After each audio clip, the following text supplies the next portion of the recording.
Herkese merhaba. İltica başvurusu yaptığınızda son aşama olarak sizi bir görüşmeye çağırıyorlar. Bu sizin iltica görüşmeniz oluyor. İşte bu videoda iltica görüşmeleri hakkında detaylı bilgiler vermeye çalışacağım. Videomuza başlamadan eğer daha önce tanışmadıysak ben Okan Şengün, Amerika'da 10 yıldır göçmenlik avukatlığı yapıyorum ve sizden gelen sorulara YouTube videolarımda ya da Instagram hesabımda cevap vermeye çalışıyorum ve sizlere iltica prosedürünü anlatıyorum. Şimdi önceki videolarımda da belirttiğim gibi pandemi öncesi dönemde iltica başvurularının çoğu başvuru yapıldıktan 45 gün sonrasında görüşmeye alınıyordu. Şu anda siz başvurunuzu yapınca başvurunuz iltica ofisinin bilgisayar sistemine alınıyor ve o bilgisayar sistemi otomatik olarak görüşmeye alınacak dosyaları seçiyor. Amerika'daki birkaç iltica ofisinin uygulamasından örnekler vereyim. Mesela San Francisco İltica Ofisi yeni yapılan başvuruların %30, %40'ını görüşmeye alabiliyor ve diğer başvurular bekleme listesine giriyor.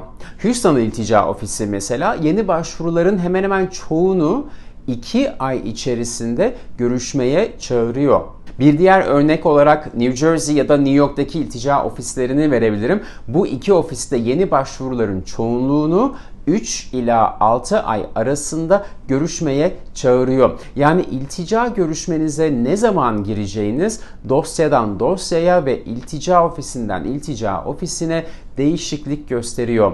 O yüzden başvurunuzu yaptıktan sonra iltica görüşmeniz ne zaman gelecek bunu kesin olarak söylememiz pek mümkün değil. Ancak beklemede olan dosyalarda görüşmeleri hızlandırmanın belli yolları var. Onları da önümüzdeki haftalarda detaylı olarak açıklayacağım. O yüzden lütfen kanalıma abone olmayı unutmayın. Görüşme tarihiniz size 2-3 sayfalık bir görüşme kağıdı şeklinde geliyor. Orada tarih ve hangi iltica ofisine gidecekseniz o ofisin açık adresi yazıyor. Tarih, saat, adres ve yanınızda neleri ve kimleri getirebilirsiniz? Görüşme kağıdında bunlar belirtiliyor. İltica ofisine önceden vermiş olduğunuz belgelerin orijinallerini yani asıllarını görüşmeye getirmeniz gerekiyor. Çünkü iltica ofisine belge gönderilirken orijinal hiçbir belge verilmiyor. Genelde hep kopyası yani fotokopisi veriliyor. Mesela sizin pasaportunuz sizde duruyor. İltica ofisine pasaportunuzun kopyası veriliyor. Onun dışında dokümanlara ek olarak yanınızda kimleri getirebileceğiniz yazıyor o görüşme kağıdında. Öncelikle iltica başvurunuza dahil olan aile bireylerini mutlaka yanınızda getirmeniz gerekiyor. Yani eğer evliyseniz, çocuğunuz varsa ve eşiniz veya da çocuğunuz başvuruya dahil iseler görüşmeye bütün aile bireylerinizi yanınızda getirmeniz gerekiyor. Şayet çocuğunuz küçük yaştaysa çocuğunuza bakacak bir bakıcı getirmenizi de tavsiye ederim ki bu bakıcı bir aile ferdi de olabilir, arkadaşınız olabilir, herhangi bir kimse olabilir. Bir diğer önemli husus da çevirmen konusu. Pandemiden dolayı iltica ofisleri 47 dilde çevirmeni kendileri sağlıyor ücretsiz olarak. O yüzden eğer o 47 dil içerisindeki dillerden bir tanesini kullanacaksanız görüşmeyi çevirmen götürmenize gerek kalmıyor. Türkçe ve Kürtçe bu dillerden 2 tanesi. Bu dilleri konuşacaksanız eğer çevirmen götürmenize gerek yok.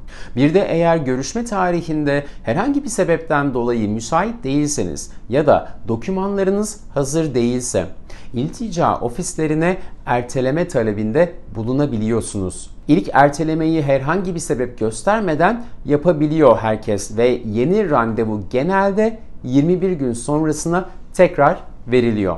Bu 21 günlük kural yalnız iltica ofisinden iltica ofisine değişiklik gösteriyor.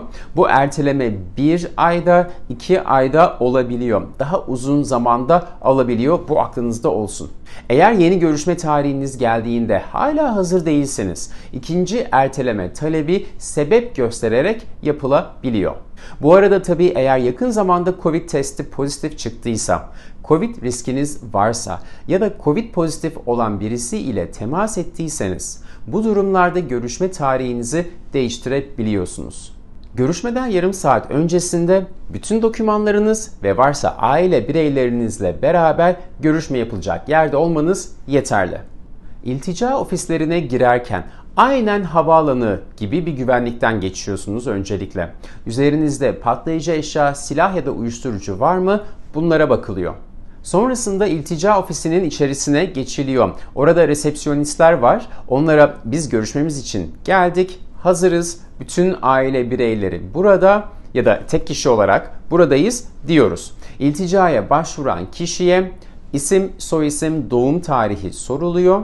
Sonrasında başvuran kişinin sol işaret parmağının parmak izi, sağ işaret parmağının parmak izi alınıyor ve bir resmi çekiliyor. Bunun sebebi de ilk iltica başvurusunu gönderen kişi ile görüşmeye gelen kişi aynı kişi mi değil mi bunu anlamak için. Aile bireyleriniz varsa eğer onlara da aynı şekilde isim, soyisim, doğum tarihi soruluyor. Sol işaret parmak izleri, sağ işaret parmak izleri alınıyor ve resimleri çekiliyor. Sonra resepsiyondaki kişi bize 2 adet form veriyor.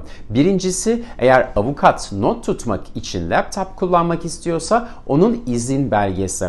İkinci formda sizin yemin formunuz. Bu yemin formunu ben müvekkillere açıklıyorum. Orada bugün iltica görüşmesinde sadece ve sadece doğruyu söyleyeceğime yemin ediyorum ve doğruyu söylemezsem eğer bunun cezası var. Bunu da anlıyor ve kabul ediyorum yazıyor.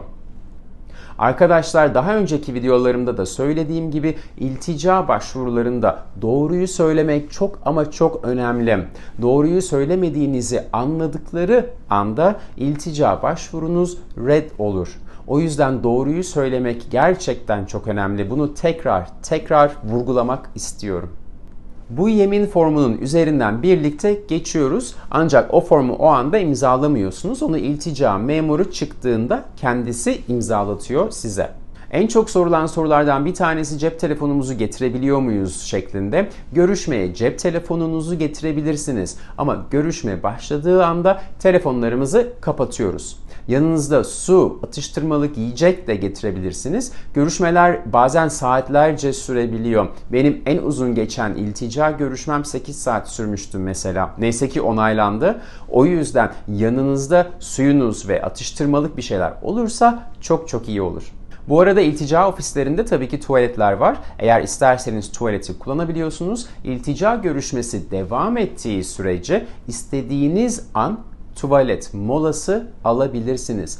Şimdi görüşmeler genel olarak 2 ya da 4 saat arası sürebiliyor. Bu dosyadan dosyaya değişiklik gösteriyor. Tabii ki her iltica memurunun görüşme yapma şekli ve tarzı birbirinden farklı. O yüzden görüşmeler uzun sürebiliyor. Benim en kısa girdiğim iltica görüşmesi hemen hemen 90 dakikaydı ve onaylandı. Ve en uzun geçen iltica görüşmemde 8 saat sürdü. Az önce söylediğim gibi. Uzun sürmesinin çok farklı sebepleri olabiliyor. Örneğin çevirmen ayrılabiliyor görüşmeden. O zaman da yeni çevirmen bulmak uzun zaman alıyor. Bazen iltica memuru hastalanıyor. Bazense iltica memurları gerçekten gerekli olmayan sorular sorabiliyorlar açıkçası. Ve saatler o şekilde harcanıyor. Bunların hepsini tecrübe ettik. Şimdi müvekkillerimizin bana en çok sorduğu sorulardan bir tanesi de görüşme günü ne giymem gerekiyor şeklinde.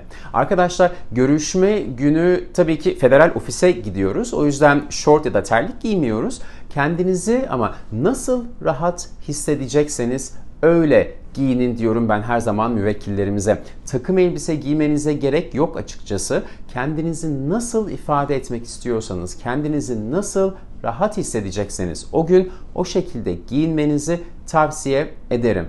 Bu arada şöyle bir ayrıntı da verebilirim kıyafet konusunda. Mesela eğer Kürt olmaktan dolayı başvuru yapıyorsanız o renklerde giyinebilirsiniz. Tamamen size kalmış. Bunu memura göstermek bazen iyi olabiliyor. Eğer Alevilikten dolayı başvuru yapıyorsanız örneğin Zülfikar kolyenizi takabilirsiniz. Hem belki şans getirmesi açısından hem de memura göstermek açısından. Çünkü memura ben bu kolyeyi Türkiye'de taktığım zaman bile kötü muamele görüyorum diyebiliyoruz görüşmelerimizde. LGBTİ kimliklerinden birine sahip olmaktan dolayı başvuru yapıyorsanız eğer, gökkuşağı renklerinde takılarınız varsa onları takabilirsiniz ya da renkli giyinebilirsiniz. Tamamen size kalmış. Ama tabii ki şunu unutmayın, en önemlisi sizin kendinizi rahat hissetmeniz görüşme gününde. Görüşmenizden önceki gece iyi uyumaya çalışın. Evet, insanlar çok stresli olabiliyor. O yüzden uyuyamayan müvekkillerimiz çok var. Sabah kalktığınızda güzel bir kahvaltı yapın. Çünkü dediğim gibi görüşmeler uzun sürebiliyor. Yani en az 2 saat zaten içeride oluyoruz. Ve kahvaltı ederseniz tabii ki zihniniz açılır ve kendinizi çok daha canlı ve zinde hissedersiniz. Az önce bahsettiğim 2 formun üzerinden geçtikten sonra iltica memurunu bekliyoruz. Bu bekleme bu arada uzun da sürebilir, kısa da sürebilir. Yani 5-10 dakikada beklediğimiz oldu, 1-2 saat beklediğimizde oldu iltica memurunu. Tamamen yine memura kalmış. Bazen iltica memurları işe geç kalıyorlar. Memurun bazen bir önceki görüşmesi uzun sürebiliyor ve böyle olduysa herhangi bir sebepten dolayı bu bizi de etkiliyor tabii ki. O yüzden her şeye hazırlıklı olmakta büyük fayda var. İltica memuru geldiğinde sizin A numaranızın yani dosya numaranızın son 3 rakamıyla sizi çağırıyor. İsminiz de değil arkadaşlar. Bu aklınızda olsun, tamam? Öncelikle orijinal belgelerinizi görmek ister her iltica memuru. Örneğin pasaportunuz, ehliyetiniz, nüfus cüzdanınız, kimlik kartlarınız, erkeklerin varsa askerlik belgeleri ve varsa orijinal hastane ya da polis raporları gibi. Sonrasında memur bizi içeri alıyor. Orada bir güvenlik kapısından geçiyoruz. Sizi bir odaya alıyorlar. Şimdi iltica görüşmeleri pandemi başlamadan önce nasıl yapılıyordu? Covid-19 sonrası nasıl değişiklikler oldu ve şu anda görüşmeler nasıl yapılıyor? En son güncellemeler neler? Bütün bunları ayrı bir videoda sizlerle detaylı olarak paylaşıyorum. Bu video çok uzun oldu, o yüzden şimdilik bu kadar. Umarım bu videomuzu beğenmişsinizdir. Beğendiyseniz ve yeni bilgiler öğrendiyseniz lütfen videoyu beğenmeyi unutmayın. Ayrıca kanalıma abone olmayı unutmayın ki diğer videoları da kaçırmazsınız böylece. Eğer iltica ile ilgili başka sorularınız varsa lütfen bu videonun altına yorumlar kısmına yazmayı unutmayın. Ayrıca ben Instagram'dan da günlük kısa videolar yayınlıyorum sorularınıza cevap verme amaçlı. Instagram'dan da takipte kalırsanız çok sevinirim. Her zamanki gibi bu videoyu izlediğiniz için çok teşekkür ederim ve bir sonraki videomuzda görüşmek üzere, hoşça kalın.